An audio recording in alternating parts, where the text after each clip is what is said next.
अभिषेक जी, आपको क्या लगता है ये दुनिया, कभी ऐसा सोचा नहीं कि आप रात को सोए हो अचानक आपको ध्यान है कि हम कहाँ पे हैं, ये सब क्या हो रहा है, हमारा अस्तित्व क्या है, हम किस उद्देश्य से यहाँ पे हैं?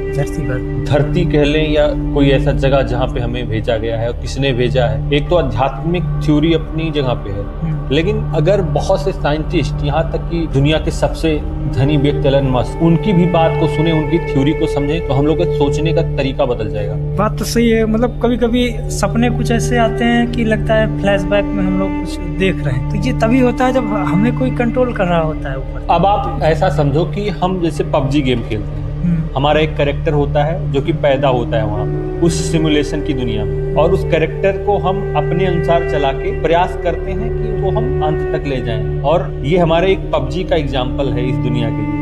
तो क्या आपको नहीं लगता कि हम लोग भी एक सिमुलेशन की दुनिया में हैं? सोचने में यही लगता है कि आप वीडियो गेम कोई हो या हमारी दुनिया, दोनों में कितनी ज्यादा समानता है। बिल्कुल, क्योंकि इंसान की भी एक लिमिटेशंस होती हैं। ऐसा लगता है कि एक कैलकुलेशन पे सेट है, एक प्रोग्राम है, इससे आगे आप कुछ नहीं कर सकते। सबसे बड़ी बात उद्देश्य। हर एक आदमी पैदा होता है, पैदा होने के बाद उसको धीरे धीरे बोलना और दुनिया समझने आ जाता है। फिर उसका एक ही टारगेट होता है कि वो जीवन में आगे कैसे बढ़े, सबको पीछे करके अपने आप को आगे कैसे ले जाए, चीफ मिनिस्टर बने, IAS बने, जो भी इस दुनिया की उच्चतम पोस्ट है उसको प्राप्त करने के लिए सदा वो अग्रसर हो जाता है। यही तो मनुष्य का उद्देश्य होता है पैदा होने के साथ ही। जैसे अब उसी को देखिए, अब गेम में गए आप, गेम में भी एक उद्देश्य होता है कि मुझे जीतना है। इसके लिए किसी को, जैसा गेम का मॉडल रहे, किसी को मारना पड़े, किसी को खत्म करना पड़े, करो, लेकिन आपको टॉप पे पहुंचना है, आपको लास्ट में अकेले जीतना है। रियल लाइफ में ऐसा हो ही रहा है। हर एक देश एक दूसरे को लड़ झगड़ के आगे बढ़ना चाह रहे हैं खुद को। इसमें किसी देश की गलती नहीं है, इसमें मनुष्य के स्वभाव की गलती है। किसी देश को मनुष्य ही चलाता है, तो मनुष्य को एक प्रोग्रामिंग लैंग्वेज के तहत उसके सॉफ्टवेयर में ये अपडेट कर दिया गया है कि उसको आगे बढ़ना है। महत्वाकांक्षा उसके अंदर अपडेट है, तो उसको आगे बढ़ना है, दूसरे को नीचा दिखाना है, तो उसके लिए वो कुछ भी करेगा। देश का हेड है तो दूसरे देश को नीचा दिखाएगा। मतलब ये एक महत्वाकांक्षा होता है कि मैं श्रेष्ठ, तुम नीचे हो, मैं श्रेष्ठ हूँ, तुम मुझसे कमजोर हो। ये एक महत्वाकांक्षा है जो कि रियल लाइफ में भी है, और किसी भी गेम में आप सिमुलेशन की दुनिया में जाओ तो वही सेम थ्योरी वहां पे भी रहता है कि सबको खत्म करके खुद को जीतना है। और भी बहुत सी समानता है। एलन मस्क दुनिया के सबसे धनी इंसान अगर ये बात बोल रहे हैं, चूंकि वो तो इस दुनिया को ज्यादा बेहतर तरीके से समझ पा रहे होंगे कि एक्चुअल में इंसान है कैसा। एलन मस्क की जब आप बात कर रहे हैं तो एलन मस्क को इसलिए सीरियस लेना बहुत जरूरी है क्योंकि आप पूरा लाइफ एलन मस्क का देख लो, वो जो आम इंसान कभी सोच ही नहीं सकता, वो सोच के और कर दिखाए हैं। स्पेस एक्स, दुनिया में इवन नासा को भी उतनी जानकारी नहीं है जितना कि स्पेस एक्स को है। वो हर एक पॉसिबल रिसर्च जो आम इंसान नहीं सोच पाता वो करके दिखाता है। अभी जब सुनीता विलियम्स अंतरिक्ष में फंस गई थी तो नासा उसको नहीं ला सका, फाइनली उन्हीं के कैप्सूल को यूज करके सुनीता विलियम्स को वापस लाना पड़ा। तो उस आदमी के ब्रिलियंस को हम मजाक में तो कतई नहीं ले सकते। उसने जो भी बोला करके दिखाया वही। और सबसे बड़ी बात जानते हैं आपसे जी, एलन मस्क का कहना है कि ये भी संभव हो सकता है कि हम किसी सिमुलेशन की दुनिया में हो। मतलब जो मेन कैरेक्टर हो वो बहुत स्टेप बाय पीछे हो। उसने एक रोबोट बनाया, एक गेम बनाया, एक सिमुलेशन की दुनिया बनाई, फिर उसका रोबोट इतना इंटेलिजेंट हुआ कि उसने भी एक दुनिया बनाया। जैसे गेम में होता है लेवल 1 लेवल 2। नहीं, वो लेवल 1 लेवल 2 नहीं। ये कहने का मतलब है एलन मस्क का कि जैसे मान लो हम इंसान हैं, ठीक है, तो हम किसी के रोबोट, तो हमें इतना दिमाग हो गया कि हम भी रोबोट बना सकते हैं अपना। तो अब मैंने एक सिमुलेशन की दुनिया पबजी मान लो बना दी। अब पबजी के अंदर जो रोबोट है वो भी आने वाले टाइम पे अपग्रेड होके इतना इंटेलिजेंट हो जाए कि वो खुद में एक और दुनिया बना दे, एक और गेम बना दे उसके अंदर। प्रकार से रोबोट की दुनिया बना के हम लोग किस स्टेप पे हैं ये भी क्लियरिटी नहीं। यूनिवर्स बहुत बड़ा है, बहुत बड़ा। अगर हम उसको आध्यात्मिक नजर से देखें तो कहा गया है कि पूरी दुनिया 10D में बसी हुई है। हम आंखों की क्षमता है 2D देखने का। जब बहुत ज्यादा साइंस का हेल्प ले लेते हैं तो 3D तक देख लेते हैं, 4D तक देख लेते हैं। मोस्टली तो 3D ही देखते हैं। 4D का एक वर्चुअल दुनिया क्रिएट करने की कोशिश की जाती है जो कि रियल नहीं होती, बट 4D तक हम उसको बोल सकते हैं।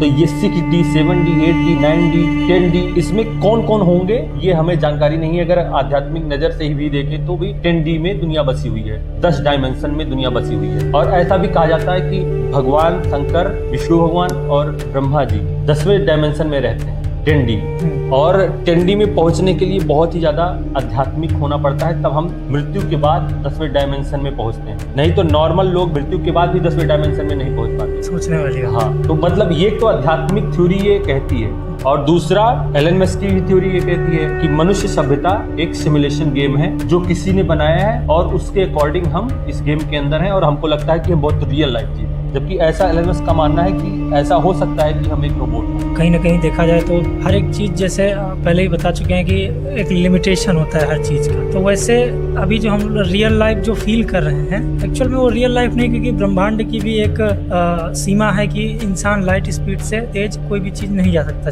मतलब साइंस ये भी कहता है कि हम कभी बहुत ज्यादा अपग्रेड हो गए साइंस और टेक्नोलॉजी लेके, तो भी हम लाइट की स्पीड से तेज नहीं चल सकते, उससे थोड़ा स्लो ही रहेंगे। और 10D तक पहुंचने के लिए लाइट स्पीड क्रॉस करना पड़ेगा 10वें डायमेंशन के लिए। हाँ, आपका ये कहना तो सही है, 10वें डायमेंशन में को महसूस करने के लिए लाइट स्पीड क्रॉस करना पड़ेगा, ऐसा आपका कहना है। हो सकता है ऐसा सही हो, बहुत से साइंटिस्ट इसको मानते हैं। अगर कोई भी चीज हम ऊपर फेंकते हैं तो वो नीचे आती है, वो उसका एक लिमिट है, वो उससे ऊपर नहीं जा सकती। आप कितना भी तेजी से फेंको, लेकिन लिमिटेशन जो सेट की गई है कि वो नीचे आएगी ही आएगी। जैसे प्रोग्राम में हम लोग सेट कर देते हैं, हाँ। कोई रोबोट है तो इतनी गोली चला सकता है, इतनी स्पीड से दौड़ सकता है। हाँ। जैसे किसी गेम में प्रोग्राम होता है, वैसे हम लोग पे भी ये लागू होता है। इसीलिए तो और डर लग जाता है कि सच में हम लोग रोबोट तो नहीं। वही चीज है, आध्यात्मिक दुनिया में ऐसा कहा जाता है कि ईश्वर की बिना मर्जी के एक पत्ता भी नहीं हिल सकता। और अगर इसको साइंस से रिलेट करके देखें तो एक डेवलपर है हम लोगों का जो सेट किया हुआ है, वो जब तक कोड में छेड़छाड़ नहीं करेगा उससे ऊपर नहीं मिल सकता। मतलब ये मान लिया जाए कि हम लोग एक रोबोट हैं और हमारा प्रोग्राम पहले ही सेट हो गया है। कोई एक ऐसा डेवलपर,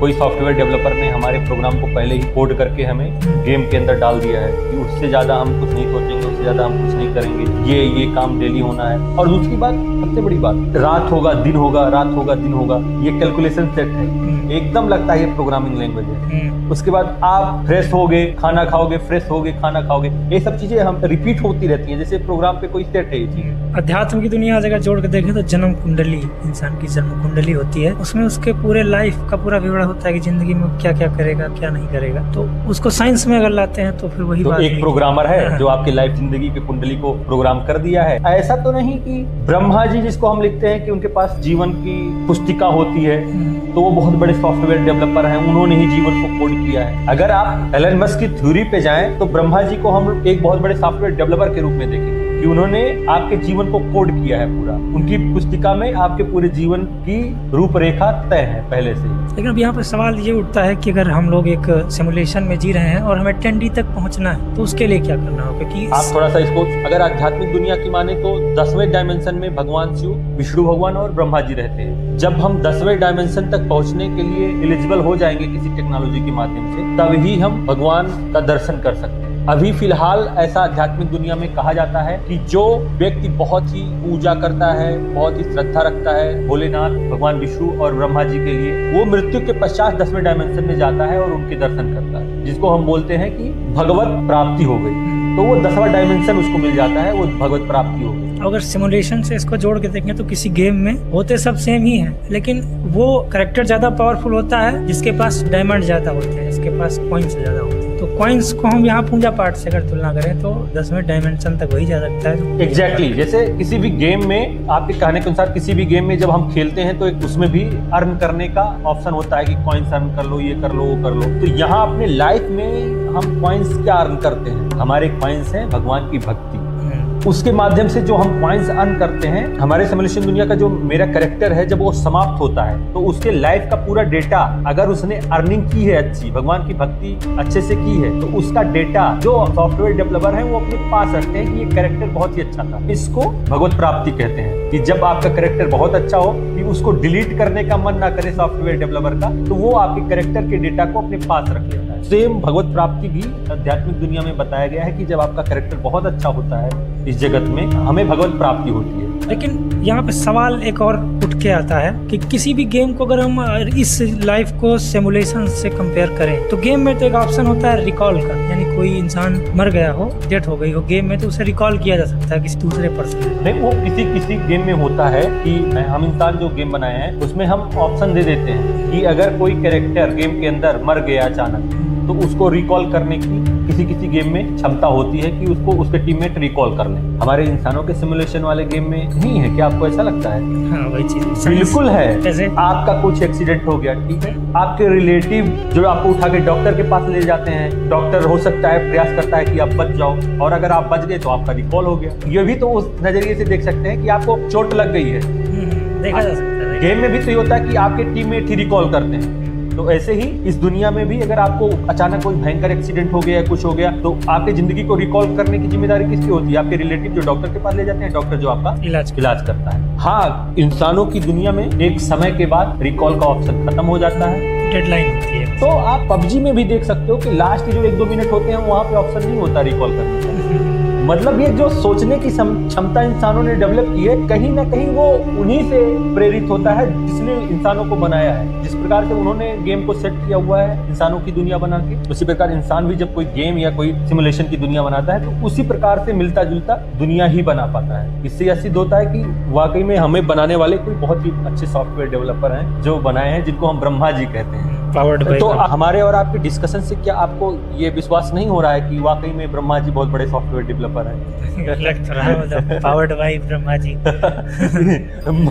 इंसानों की दुनिया powered by Brahma ji, Brahma developers. लेकिन अगर अब सवाल ये उठता है अभिषेक जी कि अगर ब्रह्मा जी ने पहले से ही हमारी जीवन को कोड कर दिया है, प्रोग्राम बना दिया है, तो फिर हम सो जाएं आराम से, हमें क्या करना? उनके कोड के अनुसार हमारी जीवन गाथा चलती रहेगी। यही तो समझने का। फिर गेम में कैरेक्टर को खिलाओगे नहीं तो कैसे जीतेगा? डेवलपर ने एक कैरेक्टर बनाया, उसमें बुद्धि दी और कहा जाओ जमीन से आसमान तुम्हारा, लड़ो अपनी लड़ाई को। हाँ, और ये भी कहा कि इसके ऊपर नहीं जा सकते। हाँ, एक आप मैक्सिमम बहुत प्रयास करोगे तो चंद्रमा तक पहुंच जाओगे। इसके ऊपर केवल देख सकते हो, पहुंच नहीं सकते।